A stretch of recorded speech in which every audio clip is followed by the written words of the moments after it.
नमस्कार दोस्तों, एन की मस्ती यूट्यूब चैनल पर आपका स्वागत है। आपको साइंस का वीडियो मिला होगा। इससे पिछला वीडियो जो था 7वें चैप्टर का वीडियो था बच्चों, और 7वें चैप्टर में आपको मैंने पादप हार्मोन के बारे में करा दिया था। इससे पहले मैंने आपको न्यूरॉन्स के बारे में बताया था, पाठ नंबर 7, और ये आपका पाठ नंबर 7 है। ये 9 अंकों का, ये 9 अंकों का आने का, 8 अंकों के आने की संभावना है। 8 अंक का आएगा बच्चों। अंक कितना है? 8 अंक का चैप्टर है। इसमें क्या था, बड़ा जो टॉपिक बनता था वो न्यूरॉन था। एक तो न्यूरॉन जिसे तंत्रिका कोशिका कहते हैं, ठीक है बच्चों, तंत्रिका कोशिका। और एक आपका था न्यूरॉन तंत्रिका कोशिका के अलावा जो मानव मस्तिष्क है,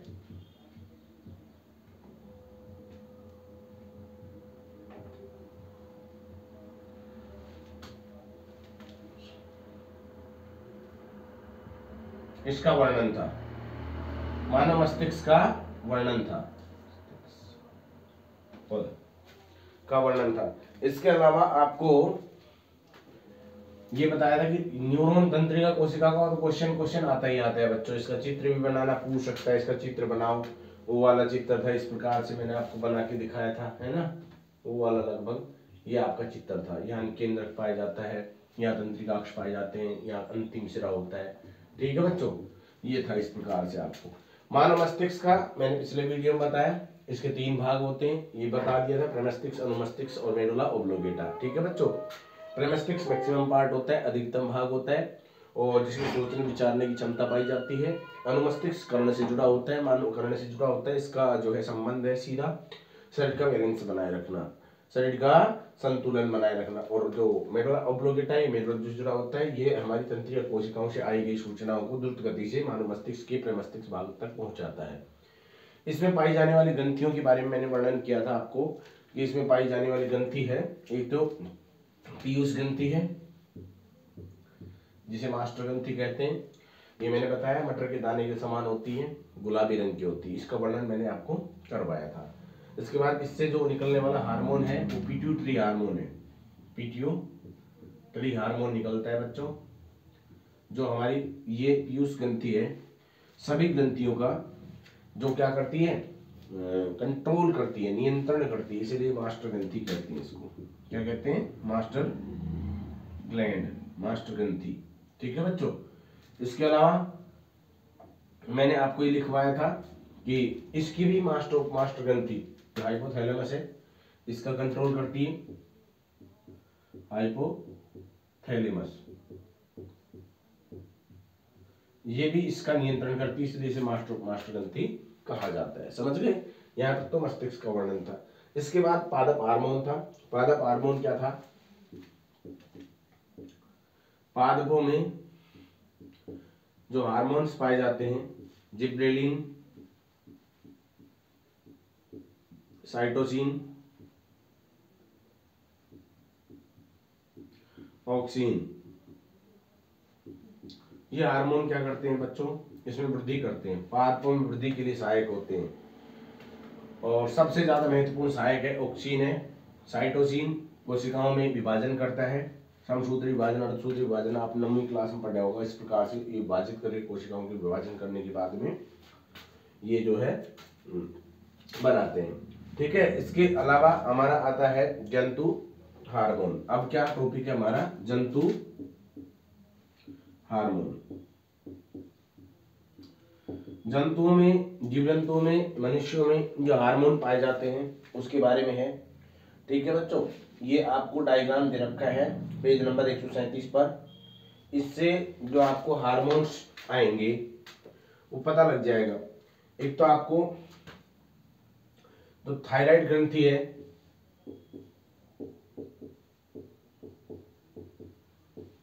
जो गले में पाई जाती है, ठीक है बच्चों। इससे थायरोक्सिन हार्मोन निकलता है। कौन सा हार्मोन निकलता है बच्चों? थायरोक्सिन हार्मोन निकलता है। इसकी कमी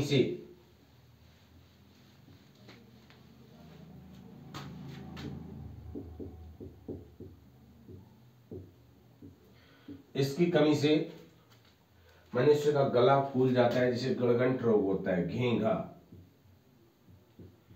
इसलिए आपको आयोडीन युक्त नमक खाने की सलाह दी जाती है बच्चों। कैसे नमक की? आयोडीन युक्त की, जिसमें आयोडीन होता है। आयोडीन के कारण जो है थायरोक्सिन ग्रंथि से निकलने वाले थायरोक्सिन हार्मोन में वृद्धि होती है, जिसके कारण गलगंट रोग होने की संभावना नहीं होती है। ठीक है बच्चों। इसके अलावा एक अधिवक्र ग्रंथि है,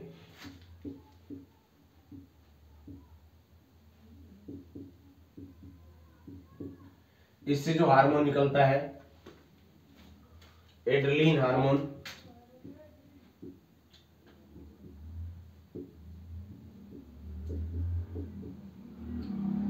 ये इसे करो या मरो हार्मोन भी कहते हैं।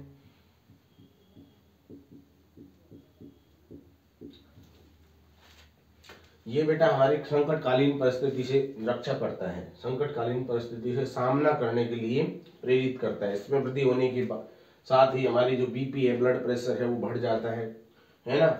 और जो है सभी जो कोशिकाएं हैं वो सक्रिय हो जाती है, एक्टिव हो जाती है। ठीक है बच्चों। इसके अलावा अधिवक्र ग्रंथि है। इसके अलावा जो हार्मोन्स हैं जंतु हार्मोन में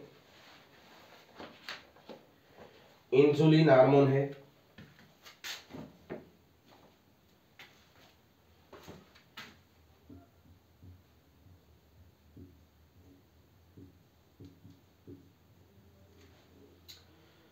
इसकी मात्रा बढ़ जाने पर व्यक्ति को डायबिटीज होता है।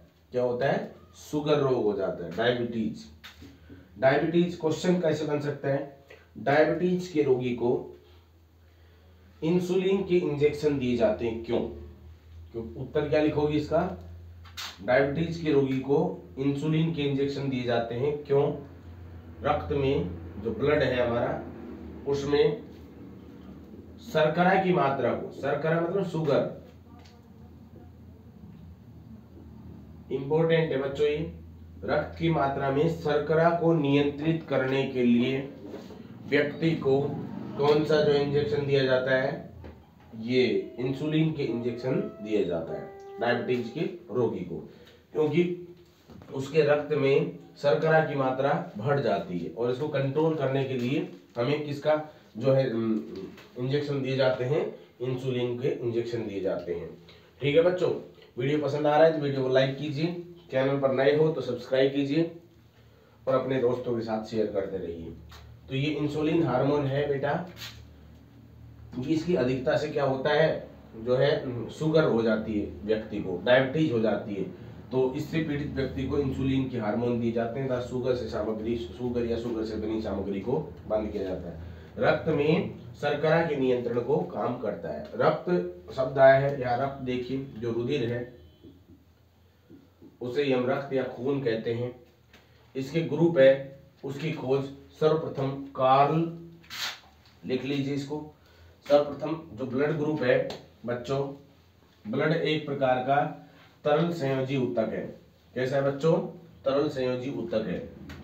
जो रक्त है एक तरल संयोजी ऊतक की तरह व्यवहार करता है।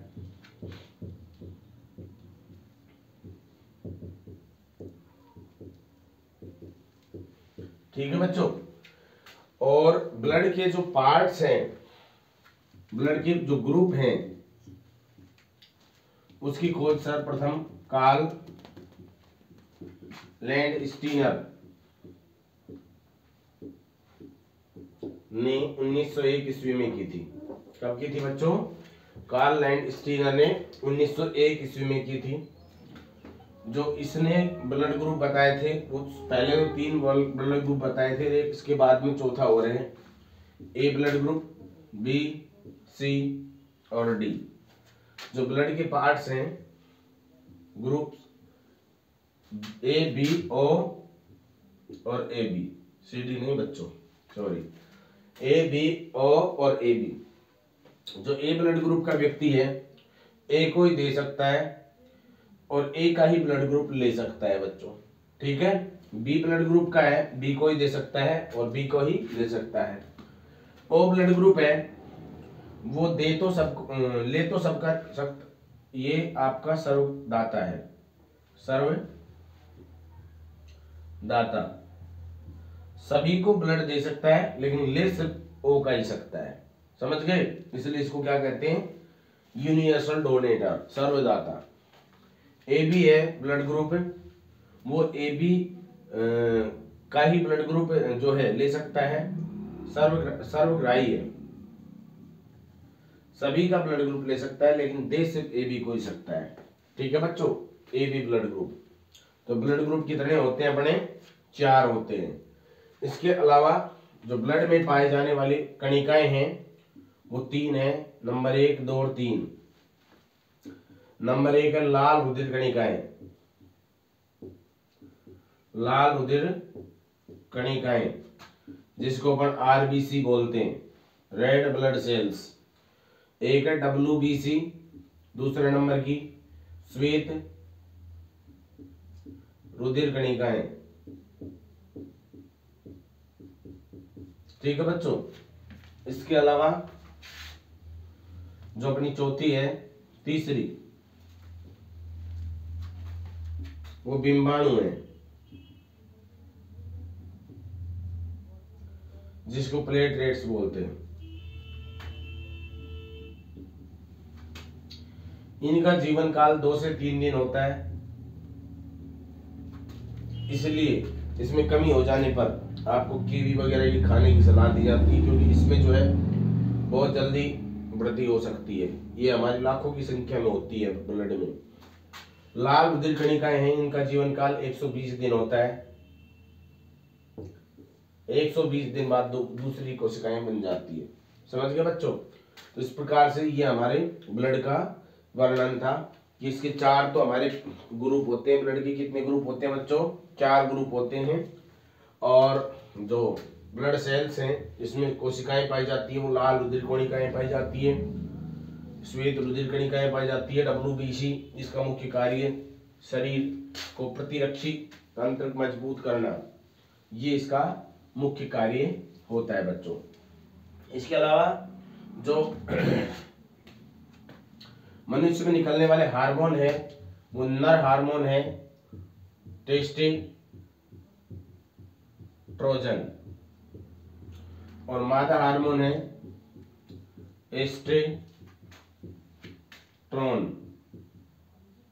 एस्ट्रोन हार्मोन है, ये मादा हार्मोन है। और नर हार्मोन कौन सा है, टेस्टोस्टेरोन। ये जनन हार्मोन कहलाते हैं। क्या कहलाते हैं, जनन हार्मोन।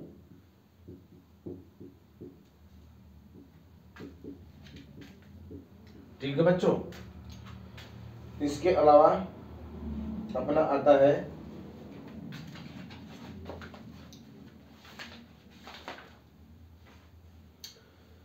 इसके बाद में आपका लगभग समझ लो थाइमस ग्रंथि है, अग्नाशय ग्रंथि है ना बच्चों। और उसके बाद में आपका अर्डीन हो ही गया, प्रोटीन, वसा, ये और समझ लो एक बार। जो हमारे शरीर के लिए मुख्य चीजें हैं बेटा, विटामिन हैं, नंबर 1 महत्वपूर्ण है विटामिन। टॉपिक डाल लो विटामिन। विटामिन 5 और एक 6 होते हैं आपके vitamin. Vitamin A, vitamin B, vitamin C, vitamin D, vitamin E और विटामिन के। ठीक है बच्चों। विटामिन ए की कमी से रतौंधी रोग होता है। कौन सा रोग होता है, रतौंधी। ठीक है बच्चों। विटामिन बी की कमी से बेरी होता है, बेरी। इसके पार्ट भी हैं। विटामिन B12 है जिसमें कोबाल्ट की मात्रा पाई जाती है। किसकी मात्रा पाई जाती है, कोबाल्ट नामक तत्व पाया जाता है। ठीक है, CO कोबाल्ट का सूत्र है, कार्बन मोनोऑक्साइड नहीं है, C छोटा O, कोबाल्ट। विटामिन सी, जितने भी खट्टे पदार्थ हैं उससे विटामिन सी प्राप्त होता है, और यह हमारी इम्यूनिटी को बढ़ाता है और हमारे दांतों में होने वाले रोग स्कर्वी से बचाता है। इससे होने वाला, इसकी कमी से होने वाला रोग क्या है, स्कर्वी है बच्चों। क्या है बच्चों, स्कर्वी। विटामिन डी है, इसकी कमी से होने वाला रोग क्या है, रिकेटस। क्या है बच्चों, विटामिन डी की कमी से होने वाला रोग रिकेटस है। विटामिन ए की कमी से होने वाला रोग है नपुंसकता, जनन क्षमता में कमी होना। और विटामिन के की कमी से होने वाला रोग है रुधिर का थक्का नहीं जमना।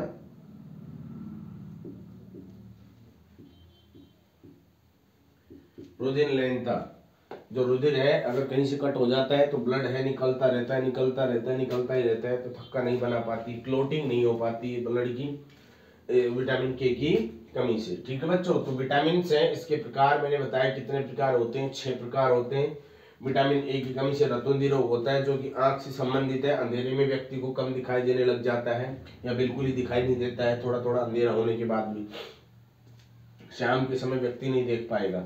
विटामिन ए की कमी है तो अर्थात उसके रतौंधी रोग हो रहा है। तो इसका स्क्रीनशॉट लीजिए, आगे बढ़ते हैं।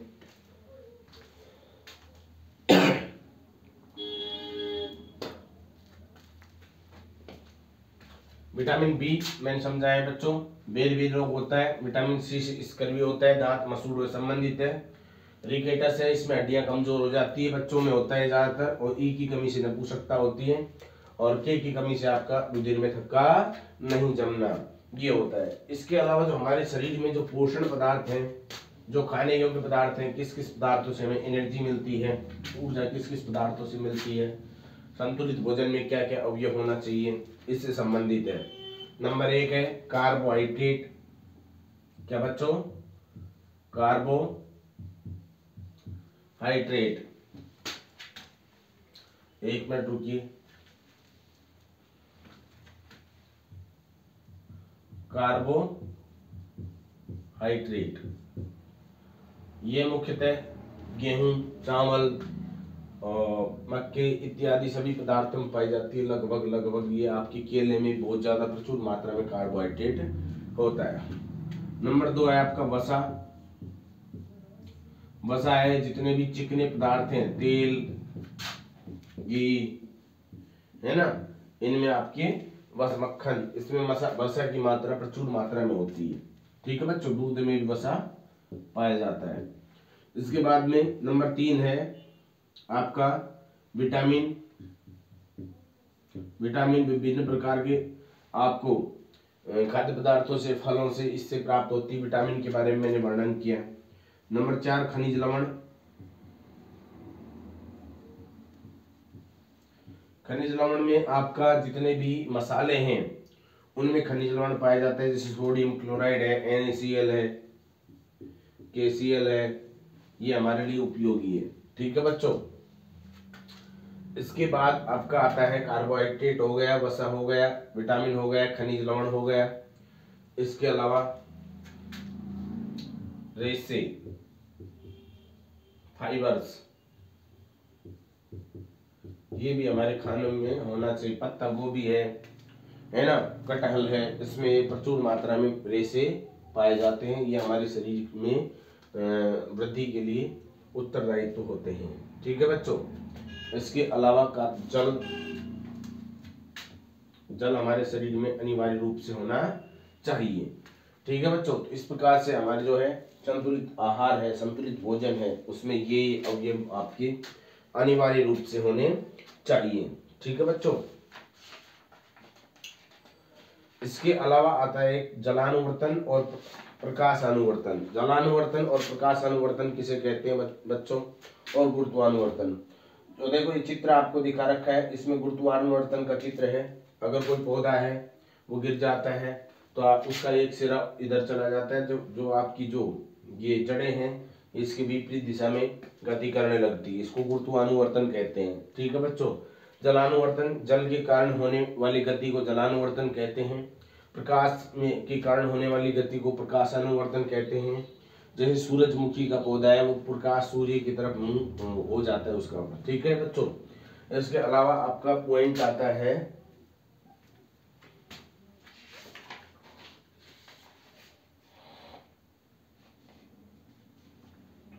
छुई प्रवहो। देखो प्रवहो क्या है? प्रवहो जो पेड़ है ना आपका, जो पेड़ का ऊपर ऊपर का भाग है ये प्रोहो कहलाता है, और ये भाग है वो तना कहलाता है, और नीचे वाला भाग है ये जड़ कहलाती है। समझ गए बच्चों। इससे संबंधित क्वेश्चन किस प्रकार से पूछ सकता है आपसे, आपसे पूछ सकता है कि जो आपका आलू है, वो आलू का खाने योग्य भाग है वो क्या होता है बच्चों। शकरकंदी है उसका खाने योग्य भाग है वो क्या होता है, और आपका जो मूली है उसका खाने योग्य भाग क्या होता है। तो आलू है उसका हम जड़ भाग को खाते हैं, किस, सॉरी जड़ को नहीं, तने को। किसको खाते हैं, तने को। ठीक है। ऐसे अदरक है, इसके भी हम तने वाले पार्ट को खाते हैं। ठीक है बच्चों। और जो प्याज है उसमें हम पत्ती वाले भाग को खाते हैं। किसको, पत्ती वाले भाग को। और इसके अलावा जो मूली और गाजर है इसको हम जड़ वाले भाग को खाते हैं। किसको खाते हैं, जड़ वाले भाग को खाया जाता है। समझ गए। इस प्रकार से आपसे ये छोटे क्वेश्चंस पूछा जा सकता है। इसके अलावा छुई मुई का पौधा है, उसको हाथ लगाते ही मुरझा जाता है, क्योंकि उसमें स्पर्श गति पाई जाती है। तो स्पर्श करने पर वह मुरझा जाता है। ठीक है बच्चों।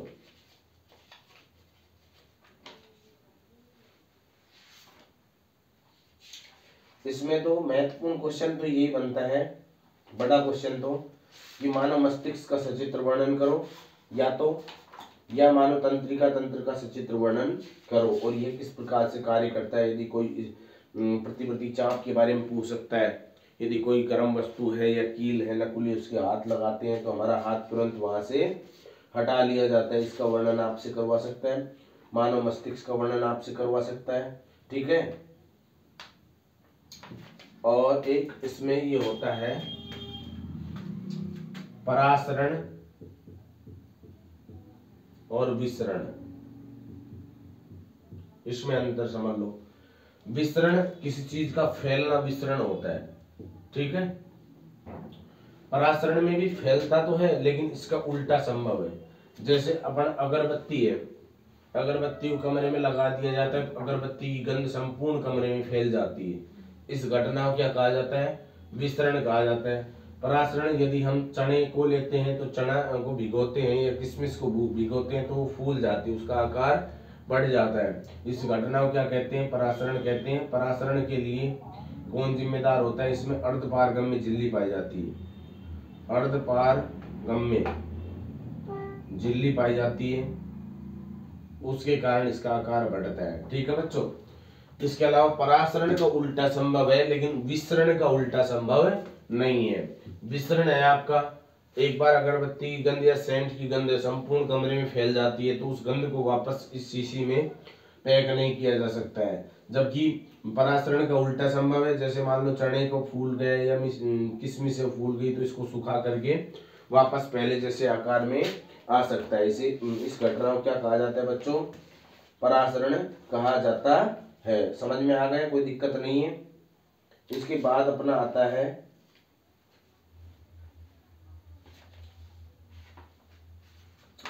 इसके बाद 8वां पार्ट शुरू हो जाता है, ऐच्छिक क्रियाएं और अनैच्छिक क्रियाएं। ये और देख लो, इसमें लगभग ये पार्ट पूरा ही है उसके बाद।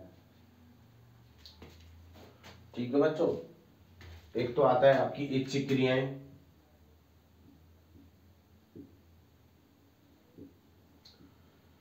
और एक होती अनैच्छिक क्रियाएं।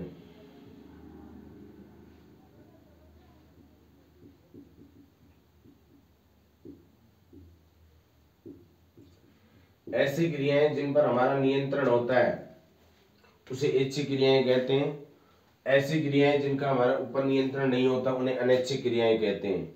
जैसे भोजन है या किसी काम को करना है, मुझे पढ़ाना है, आपको पढ़ना है, ये सब कैसी क्रियाएं हैं, ऐच्छिक क्रियाएं हैं। इस पर आपका कंट्रोल है, आपकी इच्छा का कंट्रोल है। आप चाहो तो पढ़ो नहीं तो मत पढ़ो, आप चाहो तो खेलो नहीं तो मत खेलो, आप चाहो तो स्कूल जाओ नहीं तो मत जाओ, ये सब ऐच्छिक क्रियाएं हैं। ठीक है। अनैच्छिक क्रियाएं जिन पर हमारा नियंत्रण नहीं होता है, जैसे जो है मूत्र विसर्जन उत्सर्जन करना है, ये है ना। इसके अलावा जो हृदय की धड़कन है, सबसे महत्वपूर्ण उदाहरण है हृदय की धड़कन। हृदय के धड़कन पर आपका कोई कंट्रोल नहीं है ना, आप नहीं चाहते हुए भी हृदय को धड़कन को नहीं रोक सकते हो। श्वसन क्रिया है, श्वसन क्रिया पर भी आपका नियंत्रण नहीं है, ये अनैच्छिक क्रियाओं का उदाहरण है। ऐच्छिक क्रियाएं जिन पर हमारा नियंत्रण होता है, अनैच्छिक क्रियाएं जिन पर हमारा नियंत्रण नहीं होता है, उन्हें अनैच्छिक क्रियाएं कहते हैं। समझ गए?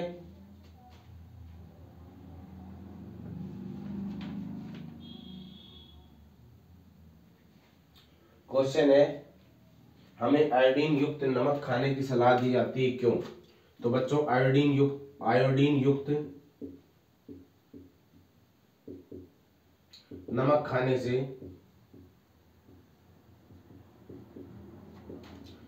जो गलग्रंथि ग्रंथि है आपकी, थायराइड ग्रंथि है,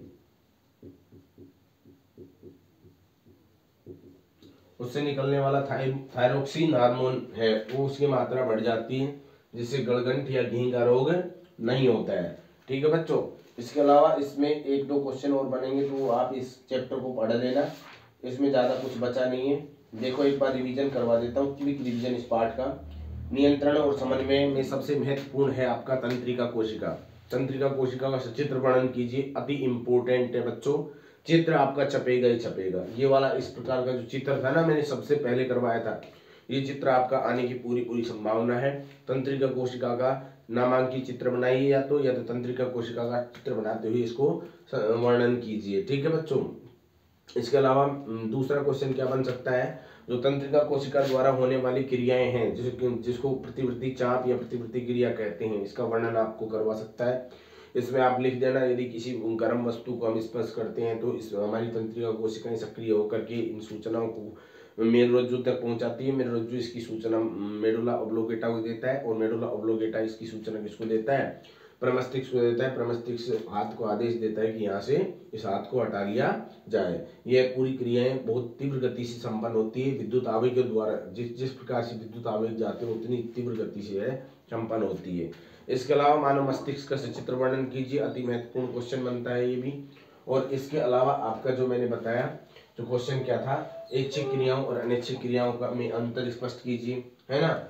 हृदय का धड़कना है, श्वसन क्रिया है, ये सब के सब अनैच्छिक क्रियाओं के उदाहरण हैं, और ऐच्छिक क्रियाएं जिन पर हमारा नियंत्रण होता है उन्हें ऐच्छिक क्रियाएं कहते हैं। इसके अलावा जो आलू की कौन से भाग को खाते हैं, हम तने को खाते हैं, अदरक के भी तने को खाते हैं, प्याज के पत्ती वाले भाग को खाते हैं, मूली और गाजर के जड़ वाले भाग को खाते हैं। इसके अलावा जो ग्रंथि और उससे निकलने वाले हार्मोन अति महत्वपूर्ण है। जनन हार्मोन के बारे में पूछ सकता है आपसे। जनन हार्मोन में मादा हार्मोन में तो आप एस्ट्रोजन करोगे, और जो नर हार्मोन है उसमें टेस्टोस्टेरोन आपको करना है। ठीक है, इसके अलावा जो व्यक्ति को आयोडीन युक्त नमक खाने की सलाह क्यों दी जाती है, क्योंकि इस प्रकार के नमक खाने से हमारे थायराइड ग्रंथि से निकलने वाले हार्मोन थायरोक्सिन हार्मोन में वृद्धि हो जाती है, जिससे गलगंठ या घेंघा रोग होने की संभावना नहीं होती है। समझ गए बच्चों, इस प्रकार से आपका 7वां चैप्टर खत्म होता है। 8 नंबर का था। नेक्स्ट वीडियो में आपको 6ठा चैप्टर का जो है वीडियो लेकर आएंगे। आगे बढ़ते रहिए, वीडियो को लाइक कीजिए, सब्सक्राइब कीजिए। आज के लिए इतना ही, थैंक यू सो मच।